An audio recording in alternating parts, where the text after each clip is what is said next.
The aisle of the airplane was crowded with tired travelers when a man boarded carrying a small, worn-out bag in one hand and holding his little daughter's hand in the other.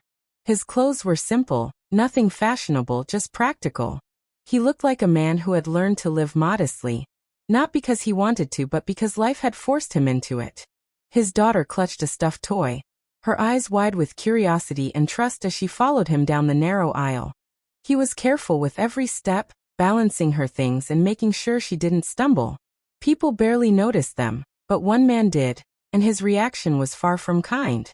Sitting comfortably in first class with his expensive suit stretched across his chest and gold watch gleaming under the cabin lights, the CEO's sharp eyes followed the struggling father. A smirk formed on his lips, and before long, his voice carried loud enough for nearby passengers to hear. "Would you look at that?" he muttered with mock amusement. "Some men can't even afford help with their kids. Guess that's what happens when life knocks you down and you can't get back up." A few nervous laughs slipped from people who didn't want to get involved. Some exchanged quick glances, uncomfortable yet unwilling to challenge a man who looked powerful and wealthy. The father's face tightened, but he said nothing. Instead, he gently lifted his daughter's bag into the overhead compartment and guided her into the seat. He ignored the sting of humiliation because the little girl's smile mattered more than the CEO's insults. But the CEO wasn't finished.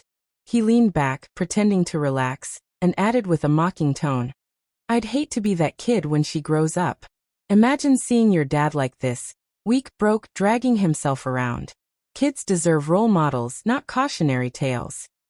The words cut deeper than any stranger had a right to, but the father stayed quiet. He pulled out a storybook from his worn satchel and began to read to his daughter, his voice calm, steady, refusing to let her know that he had just been ridiculed in front of dozens of people. Every page he turned was a small act of defiance, showing that his focus was on love, not pride. Nearby passengers softened as they watched him. The tenderness in the way he tucked a strand of hair behind his daughter's ear, or made funny voices for the characters, was impossible to ignore. The CEO's voice, filled with arrogance, began to sound hollow in comparison. A flight attendant passing by slowed her steps. She had heard the remarks, seen the contrast.